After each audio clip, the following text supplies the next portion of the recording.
Entrevista de la mañana. Así es, porque después de haber pasado como ministro de Desarrollo Social en el gobierno anterior y también de haber competido por la candidatura de la Intendencia de Montevideo, Martín Lema volvió al Senado de la República. Desde ese rol de legislador de la oposición, en las últimas semanas criticó al ministro actual de Desarrollo Social, Gonzalo Sibila, por entender que se dejó torcer el brazo por el sindicato a raíz de un acuerdo que logró con los trabajadores de esta cartera. Además, también Lema efectuó críticas a la gestión del presidente Yamandú Orsi y adelantó que le va a exigir resultados al gobierno departamental de Mario Vergara. Así que para conversar sobre estos asuntos y otros temas también, recibimos ahora a Martín Lema, senador del Partido Nacional.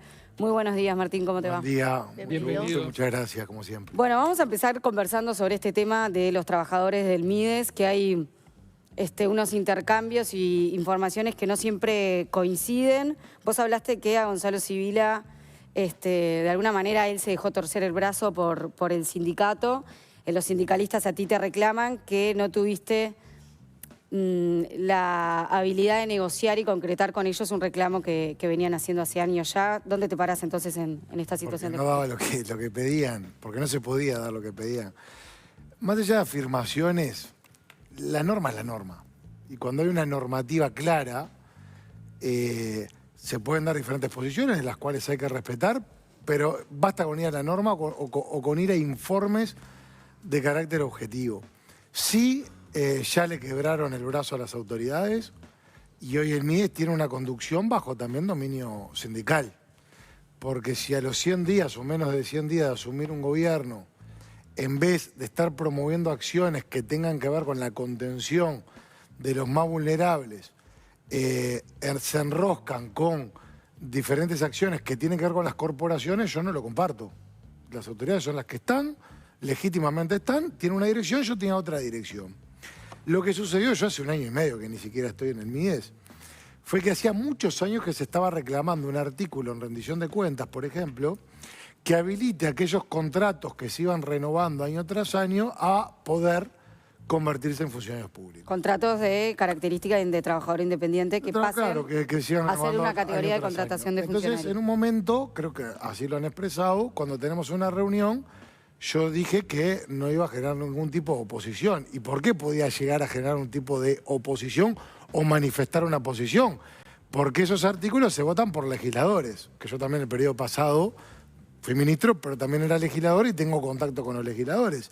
Y me parecía que no correspondía obstaculizar, entonces si estaba el artículo, yo a los legisladores, por lo menos que me consulten del Partido Nacional, le iba a dar para adelante en ese artículo. Que es un artículo que tuvo críticas y está en redes por parte de legisladores del Frente Amplio del momento.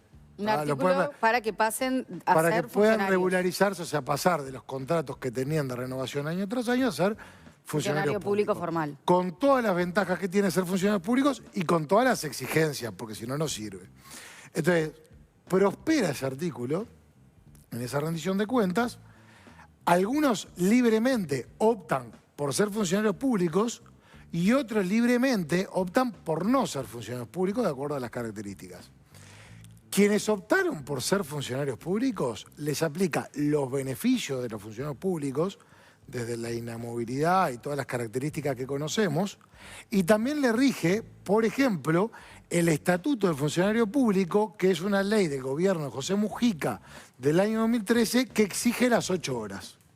Si se quería hacer una excepción a esas 8 horas, el propio artículo que promovió el sindicato debería haber establecido, porque aparte la norma dice que no puede haber incremento presupuestal. O sea que sabían que más plata, porque así se promovió, no iba a haber. Si querían hacer una reducción de horas, después había que ver si los legisladores lo votaban, debería estar en el propio artículo. Eso no estuvo. Entonces, ¿qué ellos reclamaron inmediatamente?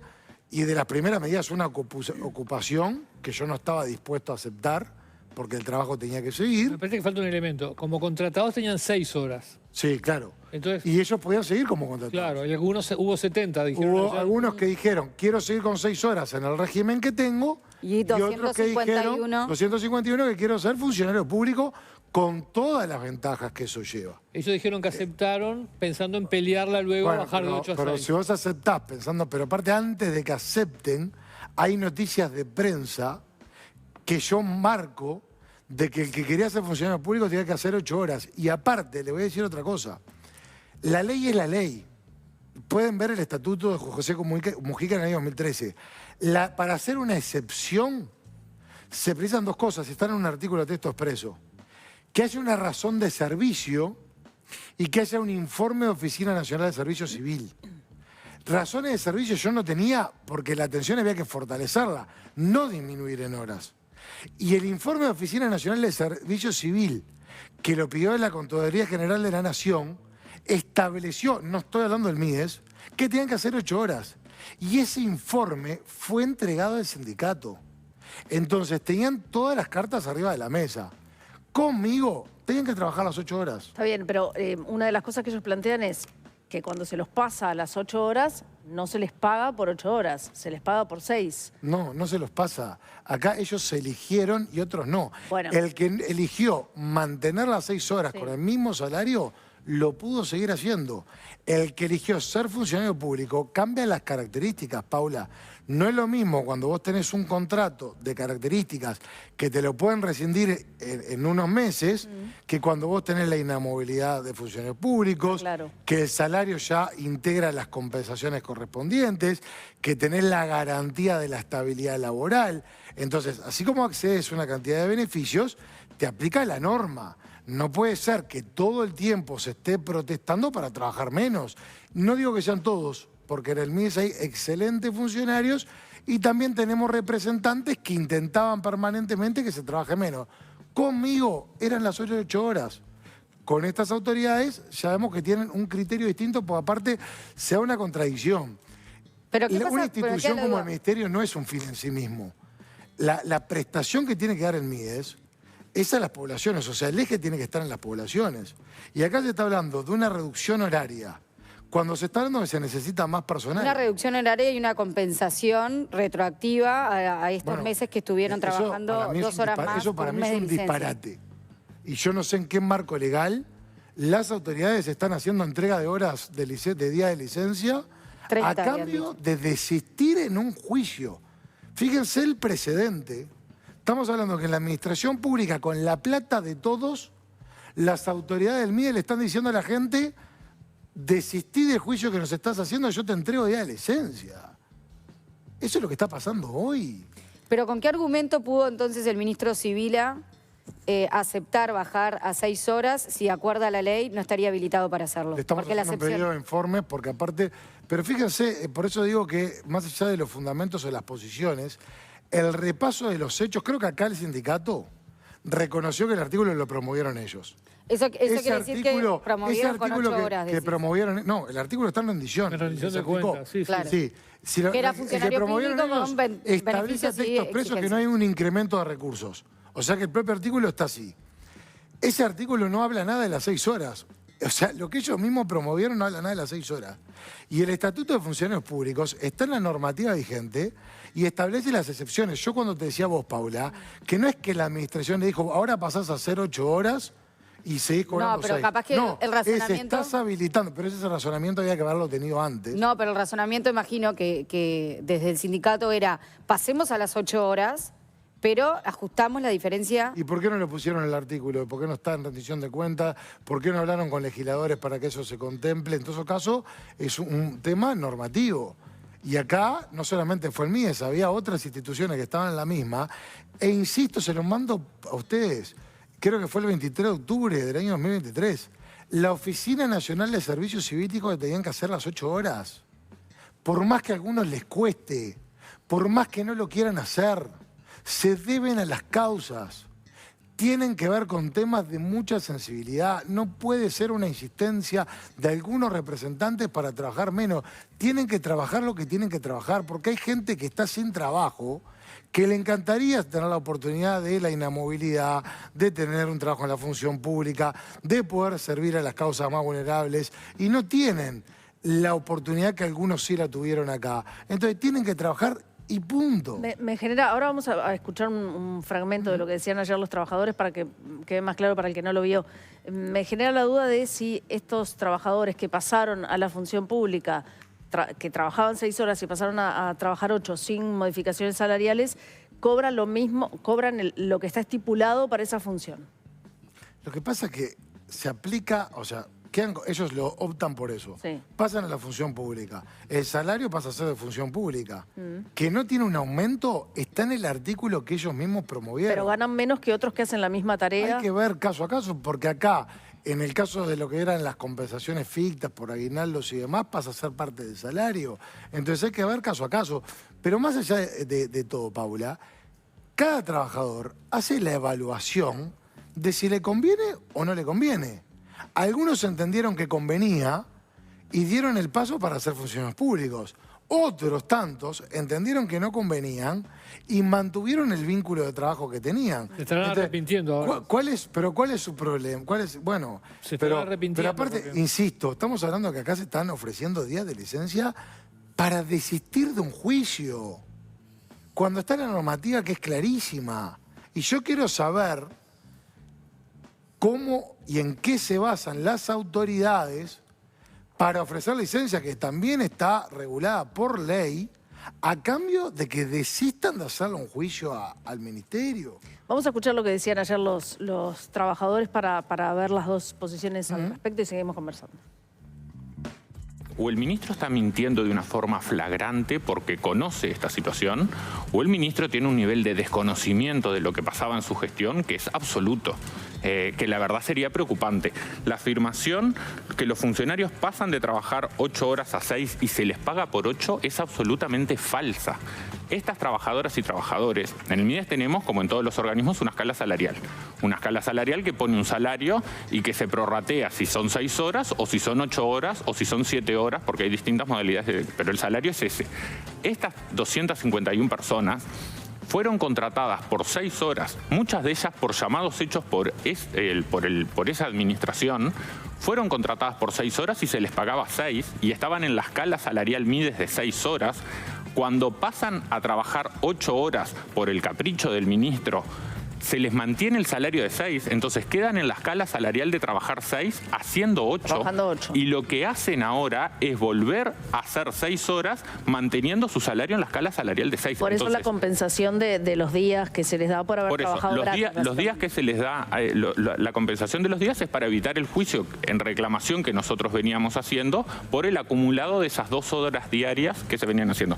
Pero es flagrante, es absolutamente falso lo que dice el ministro de que pasan a trabajar, el exministro, que pasan a trabajar 6 horas y se les paga por 8 porque siempre estuvieron en la escala salarial de 6 horas. Esto es por tu posteo de Twitter en el que decís que... Está en la norma porque acá el profundo desconocimiento es al Estatuto del Funcionario Público del gobierno Mujica del año 2013 que dice claramente 8 horas y para cualquier tipo de excepción por decreto tiene que haber razones de servicio que no había y un informe de Oficina Nacional de Servicio Civil que fue entregado a los representantes del sindicato, hay que ver si lo colectivizaron, que decían que tenían que hacer 8 horas. Pero aparte, no puede haber capricho cuando hay gente que eligió y gente que no. Fuera una opción libre, por más de que se insista por trabajar cada vez menos. Pero aparte, ¿saben quién era legislador en el periodo pasado? El actual ministro de Desarrollo Social. Si pasara de que hubo algún tipo de atropello, ¿por qué no me convocaron a comisión? ¿Por qué no convocaron a comisión del Ministerio de Trabajo y Seguridad Social? ¿Por qué en la Comisión de Desarrollo Social no hicieron una advertencia? ¿Por qué no hubo un planteo formal? Esos tipos de planteos, nadie le dio recibo, ni siquiera del Frente Amplio, por más de que hay representantes que integran el secretario del Frente Amplio y viajan y demás, ni siquiera le dieron entrada en el propio Frente Amplio. Estamos hablando de un tema de octubre del año 2023. A no todo el mundo le gusta que lo hagan trabajar. Pero pará, porque mi duda es cuando vos tuiteás este posteo del 2 de junio, pones funcionarios pasan de trabajar 8 horas a 6 horas Es así. manteniendo el sueldo de 8 horas. Es así porque vos no podés comparar un contrato que se está por vencer con una modalidad de cuando ya funciona el público. Cambia la modalidad Está contractual. bien, pero ellos no tenían un sueldo de 8 horas, tenían un sueldo de 6 Pero, horas. Paula, a ver, yo te estoy hablando de normativa objetiva. Sí. El artículo, reitero, que establece la posibilidad de ser funcionario público, que mismo promovió el sindicato, establece que no hay aumento. Por lo tanto, el que se regularizó ya sabía que no hay aumento. Cambia la modalidad contractual. Cuando cambia la modalidad contractual, la hace con los beneficios del funcionario público y con las exigencias para el funcionario público.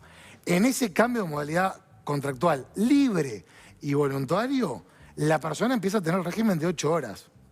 Con el sueldo que tenía, porque así lo marca el artículo que se promovió. Pero no tenía sueldo de 8 horas como vos decís acá. Pero yo no puedo compararte un contrato que es rescindible, como pasa, con una función pública, con alguien que ya pasó a ser funcionario público. Porque ahí tiene 8 horas, pero por exigencia de una norma. No lo estoy diciendo yo. A ver, yo insisto en esto.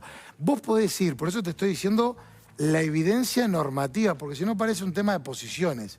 En el año 2013, yo después te lo paso, el estatuto de las 8 horas. Quien optó libremente por ser funcionario público tiene que hacer 8 horas.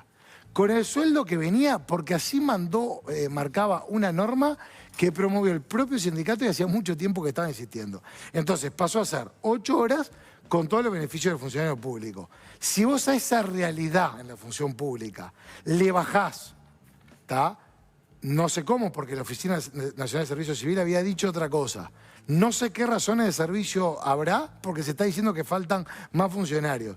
Y a su vez les ofrecés días de licencia para asistir en el juicio. Yo no puedo estar a favor de eso, Paula. Pero en estas negociaciones que hubo, ¿estuvo sobre la mesa claramente que iban a tener que trabajar 2 horas más con el mismo sueldo? ¿Se les dijo así? La negociación En el Parlamento, fue en digo, el Parlamento. sí. Pero, Leo, si esa negociación estaba, no prosperó del punto que el artículo es claro de que no tenía aumento. Y pasaban varios incisos, no era solo el MIDES, de que no iba a tener aumento y no se establecía nada de las 6 horas. Entonces, si las querés ganar todas y atropellando después con diferentes movilizaciones y demás, yo entiendo que eso hay que poner un límite porque se torna una situación muy injusta. Entonces, lo que hicimos acá fue aplicar la norma. Las autoridades actuales van por otro camino que yo no comparto y creo que el antecedente es muy negativo y es muy negativo también que el MIDES esté bajo una conducción sindical por encima de las autoridades que deberían hacerlo. Bien, no sé si quieren cambiar de tema. Sí, hay otros temas para hablar. Bueno, el gobierno de Yamandu Orsi acaban de cumplir sus 100 días. Tenés una impronta ahora como legislador de la oposición fuerte y crítica frente a la nueva gestión. Hablaste de que Orsi tiene el freno de mano puesto. ¿Cómo evaluás esto? El gobierno. Esto es como cuando el chiste es malo y hay que explicarlo. Cuando el gobierno es malo y hay que explicar qué fue lo que pasó en estos días, que explican acciones que naturalmente y transparentemente la gente no ve, yo veo un gobierno muy quieto, muy distinto a lo que promovía en campaña electoral, con muchas excusas, y en realidad lo que se necesitan son acciones concretas. Y yo no veo un gobierno avanzando. Las comparaciones son descriptivas. Si nos remontamos al mismo periodo del gobierno anterior, aún con una pandemia que se dio el 13 de marzo, o sea, los 13 días de arrancar el gobierno anterior, el gobierno se arrancó como una topadora. Fíjense que la calle Púa había hablado de una ley de urgente consideración para promover diferentes cambios. No titubeó. Dirección y liderazgo. Se habló de diferentes acciones y prioridades en el presupuesto que el gobierno pasado no titubeó y fue claro. Se habló de acciones en materia educativa, acciones que tenían que ver con lo social, acciones que tenían que ver con lo sanitario, acciones que tenían que ver con infraestructura, acciones que tenían que ver con la economía, por ejemplo, con la regla fiscal. Y el gobierno, pasado como una topadora, empezó a gobernar, aún lidiando con circunstancias de imprevistas, como fue la pandemia, que se nos decía en la transición que el dengue era más preocupante que la pandemia por parte de las autoridades que eran salientes del gobierno pasado. Y acá llegamos a un gobierno que día tras día vemos que es un desgobierno. Hoy, fíjense, acá está. Una de las cosas que decía uno de los medios de prensa es que se dijo en campaña que no se iba a exigir contraprestación para cobrar asignaciones familiares, plan de equidad, y al final sí se va a exigir contraprestación. Yo celebro el cambio de criterio. El cambio de criterio del presidente Orsi, el cambio de criterio del ministro de Economía O'Donnell. Lo que digo es que para la gente que votó un modelo que se le ofreció, hay permanentemente marchas y contramarchas que vemos hoy un desgobierno. Ayer hablábamos con Pablo Cayani justamente sobre ese punto y él decía que en el bono que se prometió en campaña y que se va a entregar no hay ninguna contraprestación prevista. Eso es otra cosa, ese bono tiene características. En el pasado ya hemos entregado bonos y de 2.500 pesos. En las crisis lo pueden ver, anuncios permanentemente. Como se dio una atención histórica en lo que fue la crisis hídrica y demás. No conozco las características del bono como para hacer una valoración de lo que tiene que exigirse o no. Sí conozco porque me tocó transitar lo que son las asignaciones familiares plan de equidad. Y dentro de las prestaciones sociales, cuando la prestación social tiene que ver con aspectos básicos, de necesidades básicas, generalmente no se exige una contraprestación, por ejemplo, tarjeta Uruguay Social, porque está focalizada, pero en las asignaciones familiares plan de equidad, por normativa se exige una la asistencia del niño a la escuela. Por asistencia, bueno, los controles sanitarios y demás. Por eso... Pero el Frente Amplio en campaña había dicho que lo iba a quitar. Sí, yo me acuerdo haber salido... Tengo acá la cita justamente en la nota que publicó el diario El País, donde se recuerda lo que dijo Orsi en el programa En la Mira de BTV, donde pone el componente de la retribución ya no se discute más, se tiene que terminar. No hay forma porque se te descalza una parte de la población, no le puedes pedir algo que no puede dar. Bueno, pero por eso es el desgobierno. Hoy tenemos un desgobierno. Y ahora, pero a ver, yo comparto el cambio en este caso. Lo que me parece el desgobierno, que cuando vos en campaña electoral haces tus planteos y tus propuestas y la gente se adhiere a través de la confianza del voto y vos a los 100 y pocos días ya estás cambiando de postura y bueno, desorientás un poco en general porque no conocés cuál es la dirección. Yo veo que no hay dirección, que no hay conducción y no hay liderazgo. Yo lo que veo es que se invierten los roles. En el gobierno pasado teníamos a Carolina Cose diciendo no tiene rumbo. Sí, pero... Ahora son ustedes que dicen no tiene rumbo. Pero... En el gobierno pasado, el Frente Amplio le criticaba al gobierno de la calle Pou que tuviera marcha atrás, que de decisiones que estaban equivocadas las revertía. Ahora el gobierno... ¿Sabes cuál es la diferencia para mí? Y la gente se aburre porque se va repitiendo. ¿Sabes qué? Yo te llevo, pero ¿sabes cuál es para mí en qué cambia? No en la expresión panfletaria, sino en el fundamento.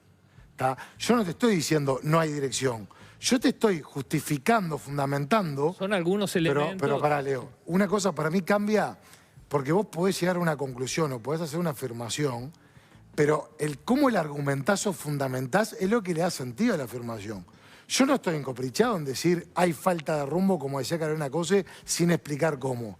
Yo lo que te estoy diciendo es, si vos en la campaña electoral hace unos meses atrás decías, no vamos a exigir asistencia o contraprestación para pagar las asignaciones familiares plan de equidad.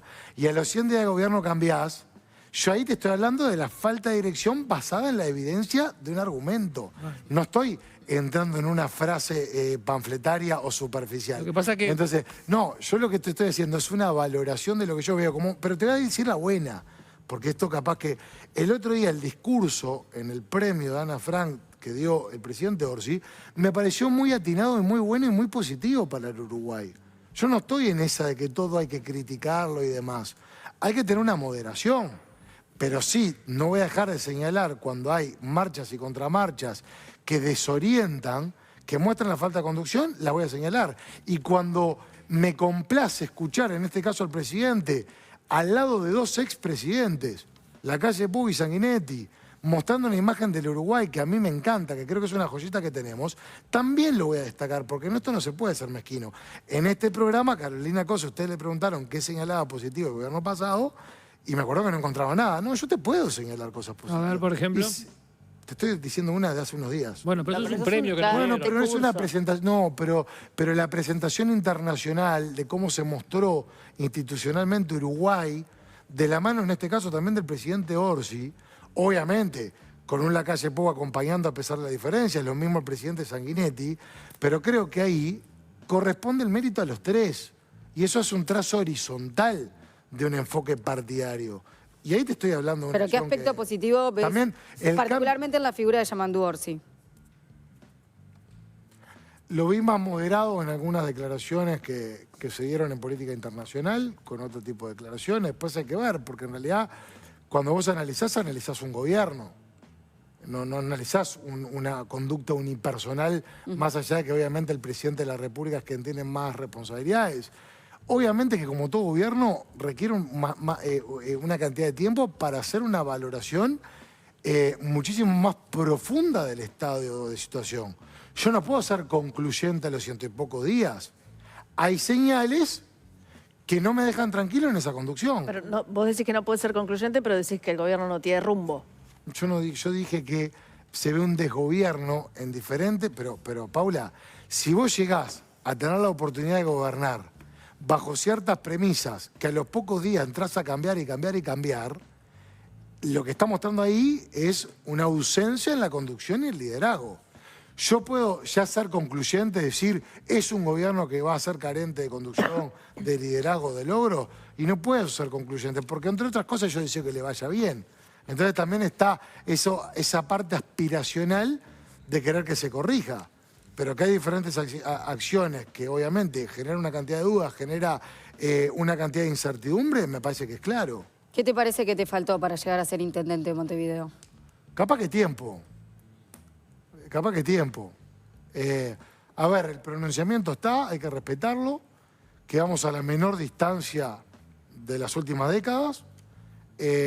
Por supuesto que también siempre desear lo mejor.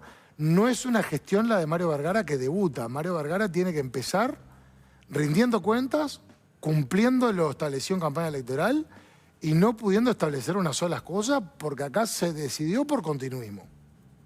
Y al definir por continuismo, ese proceso que continúa no tiene excusas. ¿Ese tiempo que decís que te faltó es el tiempo que vas a ganar en estos 5 años? Mira, yo soy muy orgánico. ¿Qué te quiero decir con eso? Yo no me voy a anteponer a decisiones que tienen que ser consentidas por el partido, por lo menos lo que es el Partido Nacional. Yo, donde entienda el Partido Nacional, para el 2030, no estoy hablando de 2029, no, pero te estoy diciendo. No, yo sé, pero eso es una frase que todo el mundo dice, voy a estar donde el partido me pida. Pero cada uno se hace cargo de lo que dice. Yo te lo puedo decir con absoluta tranquilidad. Se verá el 2030 en cuanto... Aparte estoy hablando de 2030, no te estoy hablando de 2029. No estoy diciendo en la próxima elección voy a estar, porque ahí puedo dejar abierta una parte. Yo te estoy cerrando una puerta, si se quiere. Bueno, tenés a la calle Pou como el candidato cantado. Va un tema, yo no mido mi estrategia en función de otros. No estoy haciendo referencia a otros como la calle Pou, que es mi líder político. Pero la especulación de la vuelta o no de la calle Pou acaba de terminar un excelente mandato. A mí me generó muchísimo orgullo de tenerlo de presidente de la República y poder haber trabajado para el país junto a él. Creo que ahora está en otra función que la tiene ganada y no hay que estar especulando si vuelve o no vuelve porque la cosa tiene que seguir y funcionar independientemente de. Yo más allá de eso no estoy mirando en el 2029 en candidatura presidencial. Sí, obviamente, me gustaría ser senador y demás, o legislador, o la función que toque, y lo que requiere en el año 2030, en un proyecto de Montevideo, que yo voy a honrar el compromiso asumido con los montevideanos, porque yo las causas que defendía en la campaña electoral las voy a defender ahora. Sí, lo dijiste el día de la elección. Porque lo pienso, y lo siento así. Dijiste recién y no llegar a un lugar no quita de vos pelear por esas causas justas, que entendés que no tenés que estar abrazado a lo institucional necesariamente para defender esas causas. Dijiste recién que sos un hombre orgánico, de partido. Justamente la interna de tu fuerza política viene de tener, bueno, algunos enfrentamientos o pseudoconflictos, podemos llamar. ¿Cómo valorás la interna del Partido Nacional ahora? No, muy buena. Hay un muy buen clima, muy buen relacionamiento, sí. A ver, que se pueden dar chisporroteos. Pero chisporroteos, no sé si tratar a la ex vicepresidenta como operadora del Frente Amplio. Pero no, a ver, yo no voy a hacer comentarios nunca, me van a escuchar, públicos de diferentes expresiones que hacen mis compañeros de partido, porque tengo la mejor relación con ellos, tengo el teléfono de ellos y tengo un trato permanente y diario con ellos, por lo tanto siempre mi punto de vista me gusta expresarlo en forma directa y personal. Más allá de eso, se pueden haber dado diferentes expresiones que ahora les puedo asegurar que eso quedan en una anécdota de diferentes afirmaciones en momentos aislados, pero el clima que respiramos es un clima muy bueno. Hay una polarización, y el Partido Nacional, ¿no? Delgado García también. No, hay un gran clima complementario. El Partido Nacional tiene excelentes referentes. Pero hay que elegir uno. Hay que elegir uno. Hay que elegir, hay que elegir. Y los tres tienen una excelente trayectoria. Los tres han ocupado diferentes funciones que también para mí son motivo de orgullo. El Partido Nacional tiene excelentes dirigentes políticos. Y en ese plan de unidad que vamos a transitar la convención del 28 de junio, se dan chisporroteos. A veces sí, y a veces el del Partido Nacional, el blanco, somos muchas veces de sangre caliente. que tenemos mucho temperamento, pero en realidad cuando pasamos raya y en términos generales hay un clima de muchísima unidad, de muchísimo respeto y de muchísimo afecto. ¿Vas a votar las venias de Argimón y H? La de Argimón sí, la de H no. El motivo del público, el que casi todos mencionan, su actuación en el Parlamento. Sí, Beatriz creo que cumple con las credenciales para estar y H no. Muy bien, Martín Lema, senador del Partido Nacional, muchas gracias por haber venido. Por favor, muchas gracias. Muy amable. Muchas gracias.